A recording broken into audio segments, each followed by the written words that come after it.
The headline screamed, IRS says 47% of U.S. households will pay no federal income tax for 2009. What? I had lost a small fortune in 2007 making a movie, with huge losses again in 2009 opening a restaurant. Okay, so I invested in two absolute surefire losing propositions, but I was still handing over significant funds to the bloated government machine. Clearly, I needed something else if I were to join the ranks of those smart enough to get someone else to pay their way. I needed to become the high-maintenance, hot-looking girlfriend of Uncle Sam. I was mulling over the dilemma while hacking my way through another early morning round at the La Costa Resort and Spa, which is both near my home and where a large chunk of my earnings finds a home each year. Retirement would be a viable option, but not to a classic obsessive-compulsive personality like myself. I couldn't help but wonder, how can I obtain massive tax write-offs while enjoying myself? After carting a disappointing 84 on the North Course, I began the 10-minute trek back to my office, listening to the golf channel on XM radio when it occurred to me, what type of an idiot listens to golf on the radio? Clearly, I had a problem.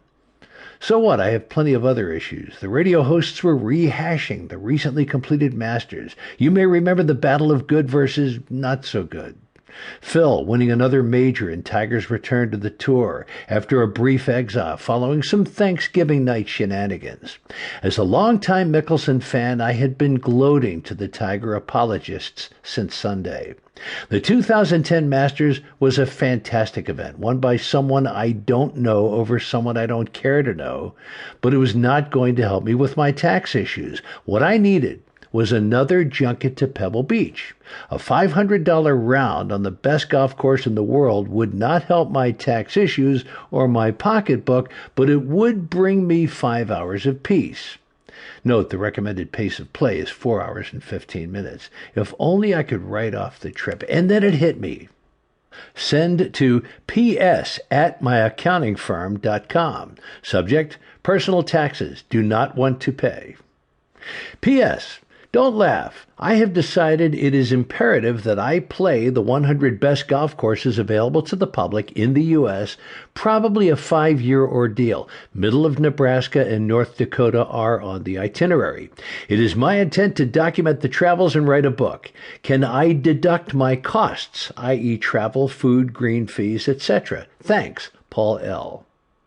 Subject, R.E. Personal taxes do not want to pay. Date, May 14, 2010. From ps@myaccountingfirm.com to p.laubach@golfingidiot.com. Not my real email address. Paul, a tough question. Probably not. Personal motives versus profit motives. There are numerous cases where expenses related to writing are determined to be subject to the hobby loss rules, deductions only to the extent of revenue. Travel, hunting, sports, etc. have all been challenged.